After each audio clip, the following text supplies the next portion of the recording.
And welcome to Overtime, brought to you by KingsCast at www.kingscast.net. I'm Keith Korneluk. And I'm Chris Kalazewski. And we are delirious as hell after last night's overtime loss. Kings out of the playoffs. Chris? That's right. We're going to talk about Game 6, talk about the playoffs as a whole, and talk about what we can expect this offseason. So dry your tears, drink some whiskey. We're going.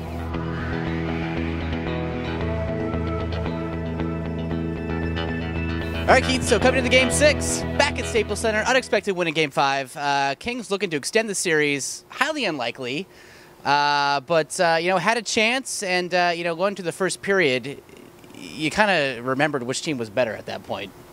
Yeah, I mean, the San Jose Sharks, no matter how you cut it, is a very, very skilled team. They have so many fast, skilled players on their roster. It's an embarrassment of riches. Yeah. That said, the Kings were going goal for goal with them. San Jose would score, and then the Kings would score. That said, I had a little bit of faith coming in from that Game 5. I said, you know what, the Kings can't lose 3 games at home, right? Yeah, right. In the first period, it was looking like San Jose wanted it more. They were more aggressive. They showed that skill, and I think they had, like 20 shots compared to 3 for the Kings at that period. It was pure domination. Even though the score was 0-0, pure domination by the Sharks.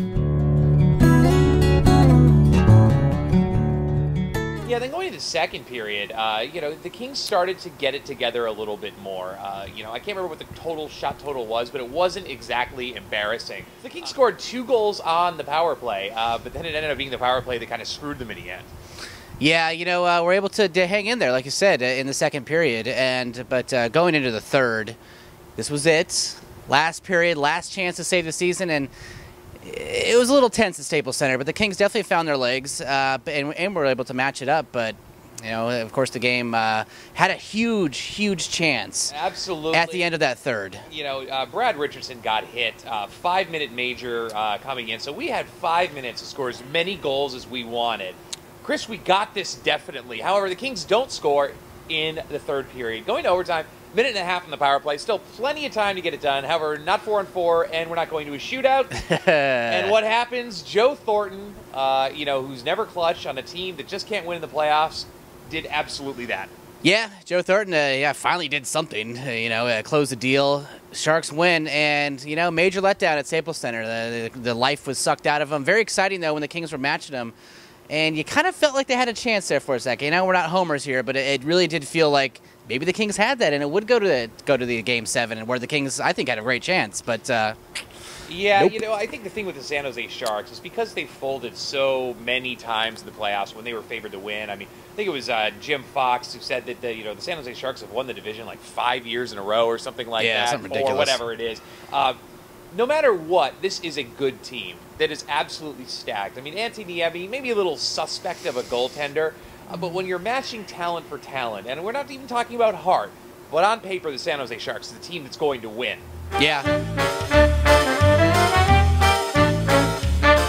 So major disappointment, and again, Kings fans are already looking towards next year. This is going to be one of those series where you can't help but think, what if? What if Kopitar were in there? If Kopitar were in there after seeing this series in 2020 hindsight, I got to think that they have a pretty damn good chance. I wouldn't hesitate to say that they might win that one in 6 or 7. Yeah, I think there's something special about the Kings. It's that extra character that Dean Lombardi's going through. It sometimes substitutes for actual skill, but they have that. And with Anze Kopitar, look, the Kings right now aren't deep enough to win without their number 1 center.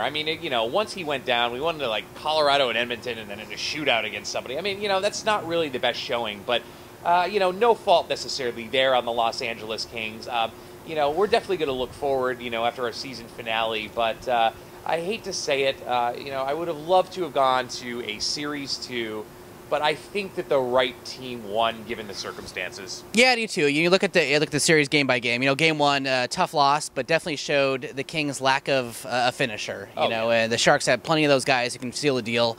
And you see a game like Game 2 where it really gives you hope. The Kings played well in all facets of the game, but looking back, it's the only real game where our young defensemen really stepped up and took control. And these are the guys that need to be doing that more than just one game, a whole series. Yeah, there have been some lapses by Doughty and Johnson, and the point, they do have the talent. I mean, you look at Game 2. The game was won by Jonathan Quick, Drew Doughty, and Jack Johnson. So it's definitely there.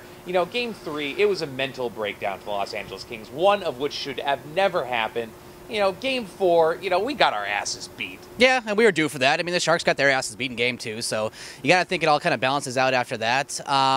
Tough going into a down 3-1. I mean, how many teams have come back from that? Very rarely does that happen. And Game 5 was, a great game. Obviously, another win up in San Jose, and, you feel like the momentum would carry over. It really didn't, especially when you look at the Game 6 and how they started the game. They should have been fired up more just being at home. And let's talk about the home situation. I mean, what's up with the home playoff losses? 3 home playoff losses in 3 games is inexcusable. At least they gave us 1 game, what I mean, against Vancouver last year. And, the Kings haven't played great at home all season. There's been a lot of lapses there. Now, on the road, they're Warriors, Yeah, Ben, yeah. But I don't know whether it's a mental thing or maybe they're sleeping in their own beds and, I don't know, bang their girlfriends, whatever it is. Maybe they should have stayed in a hotel, in Hollywood or something like that and locked it down. Definitely something to be said about the last half of the season on the road. They were lights out. Obviously, they won big-time road trips to even make it to the playoffs. But, as a whole, you look at this series, yeah, they did make the playoffs. That is a plus. Yep. Obviously slipped down to the 7th seed, but really a point out of being 4th with the home ice advantage. Another reason home ice is, so important, and the fact that you got to win at home when you have a chance. And another big game letdown there. But I think it's a plus. Played a really good Sharks team, unfortunately.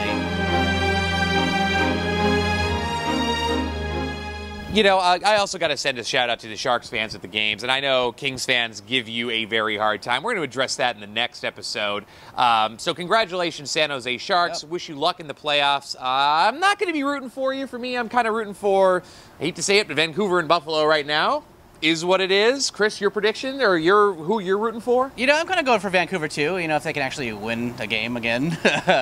And in the East, I am actually going to be rooting for, I don't know, the Flyers if they make it. I don't know. Okay, whatever. I don't care. So we'll be right back at you next Monday for our season finale, but don't worry, we'll be here with you all summer.